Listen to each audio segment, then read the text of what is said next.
السلام علیکم ورحمۃ اللہ وبرکاتہ نحمدہ ونصلی علی رسولہ الکریم اما بعد فاعوذ باللہ من الشیطان الرجیم بسم اللہ الرحمن الرحیم رب اشرح لی صدری ویسر لی امری واحلل عقدۃ من لسانی یفقہوا قولی۔ مسجد تو بنا لی شب بھر میں ایمان کی حرارت والوں نے، مسجد تو بنا لی شب بھر میں ایمان کی حرارت والوں نے، من اپنا پرانا پاپی تھا برسوں سے نمازی بن نہ سکا، جانا ہی جب یاد نہیں تو پھر آنا بھی ناکام گیا، جانے والا تو جائے گا ہی، صبح گیا یا شام گیا۔ نماز کی اہمیت کیا ہے؟ آپ صلی اللہ علیہ وآلہ وسلم نے فرمایا، قیامت کے دن سب سے پہلے نماز کا سوال ہوگا۔ جس کی نماز سنت کے مطابق درست نکلی وہ کامیاب و کامران ہو گیا، اور جس کی نماز غلط نکلی وہ خسارہ پانے والوں میں سے ہوگا۔ آپ صلی اللہ علیہ وآلہ وسلم نے فرمایا، جس شخص نے نماز کی حفاظت کی وہ اس کے لیے نور و دلیل اور قیامت کے روز نجات کا باعث ہوگی، اور جس شخص نے اس کی حفاظت نہ کی اس کے لیے نماز نہ تو نور و دلیل ہوگی اور نہ ہی باعث نجات، بلکہ ایسا شخص قیامت کے روز فرعون، قارون اور ابی بن خلف کے ساتھ ہوگا۔ آپ صلی اللہ علیہ وآلہ وسلم نے فرمایا، 7 سال کے بچوں کو نماز کا حکم دو، 10 سال کی عمر میں انہیں نماز نہ پڑھنے پر مارو اور ان کے بستر الگ کر دو۔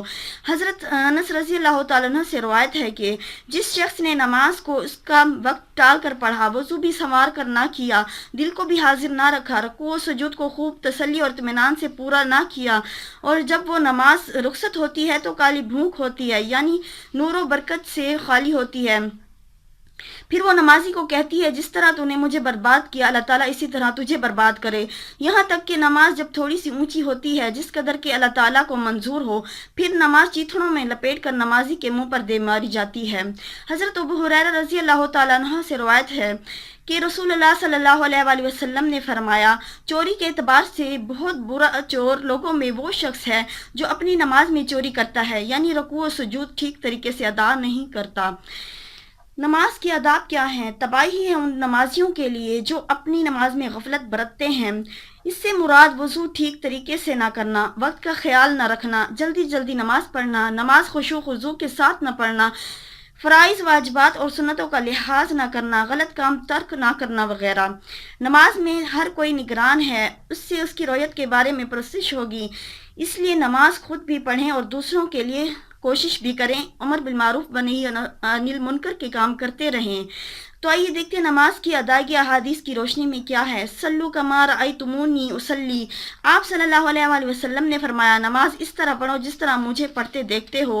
حضرت ابو ہریرہ رضی اللہ تعالیٰ عنہ سے مروی ہے کہ حضرت صلی اللہ علیہ وآلہ وسلم نے فرمایا، 5 نمازیں اور جماعت دوسرے جمعے تک اور رمضان سے رمضان تک درمیانی گناہوں کا کفارہ ہیں اگر کبائر سے پرہیز کی جائے۔ صحیح مسلم۔ قرآن عزیز نے فرمایا ہے، ان الصلاۃ تنہی عن الفحشاء والمنکر، نماز بے حیائی اور خلاف دستور کاموں سے روکتی ہے۔ نماز کی اس خصوصیت کی پیش نظر حضرت صلی اللہ علیہ وآلہ وسلم نے فرمایا، نماز کا ترک انسان اور کفر میں حد فاصل ہے۔ حضرت ابو ہریرہ رضی اللہ تعالیٰ عنہ فرماتے ہیں، آپ صلی اللہ علیہ وآلہ وسلم نے فرمایا، اگر تم میں سے کسی کے دروازے پر نہر ہو جس میں روزانہ 5 دفعہ غسل کرے، کیا اس کے بدن پر میل رہ سکے گی؟ صحابہ نے عرض کیا، اس کے بدن پر میل نہیں رہ سکتی۔ فرمایا، 5 نمازوں کا یہی مثال ہے، اللہ تعالیٰ ان کی وجہ سے گناہوں کو معاف فرما دیتا ہے۔ صحیح بخاری اور مسلم۔ آپ صلی اللہ علیہ وآلہ وسلم نے فرمایا، بے شک انسان نماز پڑھ کر جاتا ہے مگر اسے نماز کی ثواب سے 10واں، 9واں، 8واں، 6واں، 5واں، 4تھا، تیسرا یا آدھا حصہ ملتا ہے۔ ابو داؤد۔ ثواب خشوع، خضوع اور اطمینان سے ادائیگی کے ساتھ مشروط ہے۔ ثواب کا سب سے اعلیٰ درجہ نصف ہوا، جبکہ دوسرے نصف حصے کے متعلق آپ صلی اللہ علیہ وسلم نے کچھ نہیں بتایا۔ حدیث قدسی ہے، اللہ تعالیٰ ارشاد فرماتے ہیں، میں نے نماز اپنے بندے کے درمیان آدھی آدھی تقسیم کر لی ہے، اس میں سے میرا بندہ جو مجھ سے مانگے گا اسے ملے گا۔ صحیح مسلم۔ آپ صلی اللہ علیہ وآلہ وسلم نے فرمایا، جب فرض نماز کی اقامت کہہ دی جائے پھر اس کے سوا کوئی نماز نہیں ہوتی۔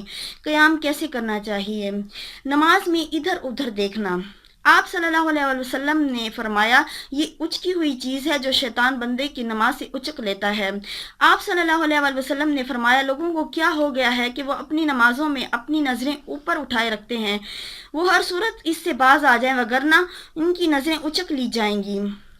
آپ صلی اللہ علیہ وآلہ وسلم نے فرمایا، صفیں درست کر لو، کندھے برابر کر لو اور اپنے بھائیوں کے لیے نرم ہو جاؤ اور شیطان کے لیے خلا نہ چھوڑو۔ جو شخص صف کو ملائے گا اللہ تعالیٰ اس کو ملائے گا، اور جو شخص صف کو توڑے گا تو اللہ تعالیٰ اس کو توڑ دے گا۔ نماز ہل ہل کر پڑھنا۔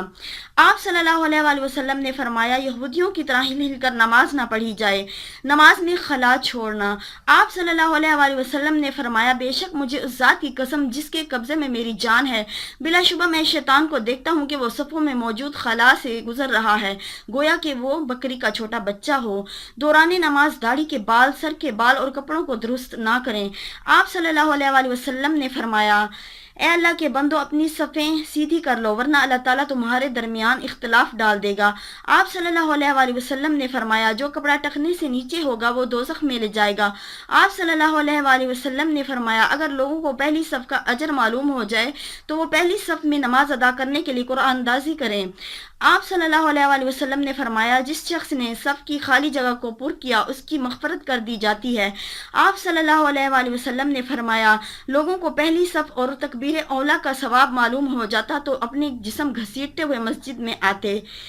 رکوع سجود کس طرح کرنے چاہیے؟ آپ صلی اللہ علیہ وآلہ وسلم نے فرمایا، کسی شخص کی نماز اس وقت تک فائدہ مند نہیں ہوتی جب تک کہ وہ رکوع و سجود میں اپنی کمر کو سیدھا نہیں رکھتا۔ آپ صلی اللہ علیہ وآلہ وسلم نے فرمایا، ایک شخص 60 برس نماز پڑھتا ہے مگر اس کی ایک نماز بھی قبول نہیں ہوتی، اس لیے کہ کبھی تو وہ رکوع درست کرتا ہے مگر سجدہ صحیح نہیں کرتا، اور کبھی سجدہ درست کرتا ہے تو رکوع صحیح نہیں کرتا۔ آپ صلی اللہ علیہ وآلہ وسلم نے فرمایا، اللہ تعالیٰ اس بندے کی طرف دیکھتا تک نہیں جو رکوع و سجود میں اپنی کمر کو سیدھا نہیں کرتا۔ آپ صلی اللہ علیہ وآلہ وسلم نے فرمایا، بندہ اللہ تعالیٰ کے سب سے قریب حالت سجدہ میں ہوتا ہے، لہٰذا اس حالت میں کثرت سے دعا کرو۔ آپ صلی اللہ علیہ وسلم کا رکوع کے بعد قوما اور سجدوں کے درمیان جلسہ تقریباً برابر ہوتے تھے۔ ایک صحابی رضی اللہ تعالیٰ نے ربنا ولک الحمد کے بعد یوں کہا، حمدن کثیرا طیبا مبارکا فیہ، تو آپ صلی اللہ علیہ وسلم نے فرمایا، ابھی میں نے 30 سے کچھ اوپر فرشتوں کو اس دعا کی طرف لپکتے دیکھا کہ کون اسے سب سے پہلے لکھتا ہے۔ مراد اس سے یہ ہے کہ اس کا بہت ہی اجر و ثواب ہے۔ حضرت ابن عباس رضی اللہ تعالیٰ عنہ فرماتے ہیں کہ نبی کریم صلی اللہ علیہ وآلہ وسلم سجدوں کے درمیان یہ دعا پڑھتے تھے، اللہم اغفر لی وارحمنی واجبرنی ورفعنی واہدنی وعافنی ورزقنی۔ آپ صلی اللہ علیہ وآلہ وسلم نے فرمایا، سجدہ میں اعتدال رکھو اور تم میں سے کوئی اپنے بازوں کو کتے کی طرح نہ پھیلائے۔ سجدے میں پاؤں کی انگلیوں کا رخ کعبے کی طرف رکھیں، ہاتھ کی انگلیاں بند کر کے پوری طرح زمین جائے نماز پر رکھیں، کلائیاں اور کوہنیاں زمین سے اوپر اور جسم سے الگ رکھیں، پیٹ بھی رانوں سے الگ رکھیں۔ آپ صلی اللہ علیہ وآلہ وسلم سجدہ کرتے تو ہاتھوں کی انگلیاں ملی ہوئی ہوتی تھیں۔ رکوع میں آپ صلی اللہ علیہ وآلہ وسلم ہاتھوں کی انگلیوں کو کھلا رکھتے۔ عبد الرحمن رضی اللہ تعالیٰ عنہ سے روایت ہے کہ رسول اللہ صلی اللہ علیہ وآلہ وسلم نے سجدے میں کوے کی طرح ٹھونکے مارنے سے منع فرمایا، یعنی جلدی جلدی سجدے کرنا۔ تو ہمیں اللہ تعالیٰ کے رسول صلی اللہ علیہ وآلہ وسلم نے طریقے بتائے، ہم ان پر عمل کریں۔ نماز کے بعد کے اعمال۔ نماز کے اختتام پر آپ صلی اللہ علیہ وآلہ وسلم یہ دعائیں پڑھتے تھے، اونچی آواز میں کہتے تھے اللہ اکبر، پھر 3 دفعہ کہتے تھے استغفر اللہ استغفر اللہ استغفر اللہ، پھر یہ دعا پڑھتے اللہم انت السلام و منک السلام تبارک یا ذا الجلال والاکرام، سبحان اللہ 33 بار، الحمدللہ 33 بار، اللہ اکبر 33 بار، پھر کہتے لا الہ الا اللہ وحدہ لا شریک لہ لہ الملک و لہ الحمد وہو علی کل شیء قدیر۔ اس حدیث کے فائدے کیا ہیں؟ نمبر 1، گناہ معاف ہو جائیں گے، خواہ سمندر کی جھاگ سے بھی زیادہ ہوں۔ نمبر 2، یہ عمل خادم سے زیادہ بہتر ہے۔ جب حضرت فاطمہ رضی اللہ تعالیٰ عنہ نے غلام مانگا تو آپ صلی اللہ علیہ وآلہ وسلم نے یہ عمل بتایا۔ نمبر 3، پڑھنے والا کبھی ثواب سے محروم نہیں ہوگا۔ نمبر 4، 1000 نیکیوں کے برابر ثواب ملتا ہے۔ حضرت معاذ رضی اللہ تعالیٰ عنہ کو وصیت کی گئی کہ ہر نماز کے بعد اس کو پڑھنا نہ چھوڑنا۔ دعا ہے، ربی اعنی علی ذکرک و شکرک و حسن عبادتک۔ آیت الکرسی، جو شخص ہر فرض نماز کے بعد آیت الکرسی پڑھے اس کو جنت میں جانے سے صرف موت ہی روکے ہوئے ہے۔ ایک نماز سے دوسری نماز تک اللہ تعالیٰ کی حفاظت میں رہتا ہے۔ سوتے وقت پڑھنے والے کا اس کے ارد گرد کے گھر حفظ و امان سے رہیں گے۔ عقبہ بن عامر رضی اللہ تعالیٰ عنہ کہتے ہیں کہ رسول اللہ صلی اللہ علیہ وآلہ وسلم نے مجھے حکم دیا، فرض نماز کے بعد سورۃ الفلق اور سورۃ الناس پڑھا کرو۔ یہ تھے آپ صلی اللہ علیہ وسلم کے اعمال جو آپ صلی اللہ علیہ وسلم نماز میں اور نماز کے بعد کیا کرتے تھے۔ 5 پڑھو یعنی کہ 50 کا ثواب لو۔ حضرت انس رضی اللہ تعالیٰ عنہ سے مروی ہے کہ شب معراج کو نبی کریم صلی اللہ علیہ وآلہ وسلم پر 50 نمازیں فرض کی گئیں، پھر 5 نمازوں تک کی کمی کر دی گئی۔ اس کے بعد اعلان کر دیا گیا کہ اے محمد صلی اللہ علیہ وسلم، بلا شبہ میرے نزدیک قول کو تبدیل نہیں کیا جاتا اور تمہارے لیے ان 5 نمازوں کے بدلے 50 نمازوں کا ثواب ہوگا۔ پتوں کی مانند گناہ گرا دینے والا یہ عمل ہے۔ حضرت ابو ذر رضی اللہ تعالیٰ عنہ سے مروی ہے کہ رسول اللہ صلی اللہ علیہ وآلہ وسلم نے فرمایا، بلا شبہ مسلمان بندہ نماز ادا کرتا ہے اور اس کے ذریعے اللہ تعالیٰ کی رضا حاصل کرنا چاہتا ہے تو اس سے اس کے گناہ ایسے جھڑتے ہیں جیسے اس درخت سے یہ پتے جھڑتے ہیں۔ معراج کی رات آپ صلی اللہ علیہ وآلہ وسلم کو آسمانوں پر بلایا گیا اور بڑی بڑی نشانیاں دکھائی گئیں۔ اور معراج کا ایک واقعہ ہے کہ نماز کے بارے میں کہ بخاری میں ہے، نبی کریم صلی اللہ علیہ وآلہ وسلم نے فرمایا، میں ایک ایسے ہموار میدان میں پہنچا جہاں میں نے کلموں کے لکھنے کی آوازیں سنی۔ اللہ نے مجھ پر اور میری امت پر 50 وقت کی نمازیں فرض کی۔ جب آپ صلی اللہ علیہ وسلم نمازوں کا تحفہ لے کر واپس آنے لگے تو موسیٰ علیہ السلام سے راستے میں ملاقات ہوئی۔ انہوں نے پوچھا کہ آپ کو کیا حکم ملا؟ میں نے عرض کیا، ایک دن رات میں مجھ پر اور میری امت پر 50 نمازیں فرض ہوئیں۔ حضرت موسیٰ علیہ السلام نے فرمایا، آپ صلی اللہ علیہ وآلہ وسلم کی امت ایک دن رات میں 50 نمازیں نہ پڑھ سکے گی۔ میں بنی اسرائیل سے خوب تجربہ کر چکا ہوں۔ آپ صلی اللہ علیہ وآلہ وسلم رب کے پاس واپس جائیے، کمی کی درخواست کیجیے۔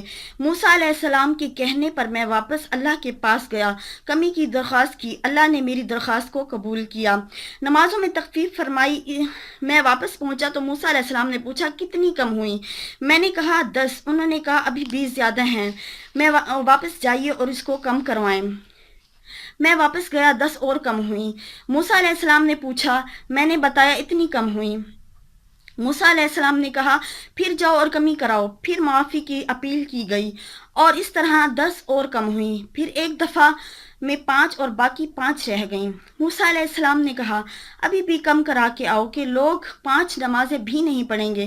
میں نے کہا اب مجھے شرم آتی ہے، اب جتنا اللہ تعالیٰ نے فرض کیا ہے میں اس پر راضی ہوں۔ آپ صلی اللہ علیہ وآلہ وسلم فرماتے ہیں، جب میں واپس آیا تو ایک پکارنے والے نے کہا، میں نے اپنا فرض پورا کر دیا، بندوں سے تخفیف کر دی ہے، 5 نمازیں 50 کے برابر ہیں۔ پھر میں جہاں سے گیا تھا وہیں واپس آ گیا۔ اللہ تعالیٰ سے دعا ہے اللہ تعالیٰ ہمیں مکمل نمازیں ادا کرنے کی توفیق عطا فرمائے اور رسول اللہ صلی اللہ علیہ وآلہ وسلم کا ساتھ نصیب فرمائے، آمین۔ سجدوں کی کثرت کے ساتھ ہی ہمیں آپ صلی اللہ علیہ وآلہ وسلم کا ساتھ نصیب ہوگا انشاءاللہ۔ وما علینا الا البلاغ المبین۔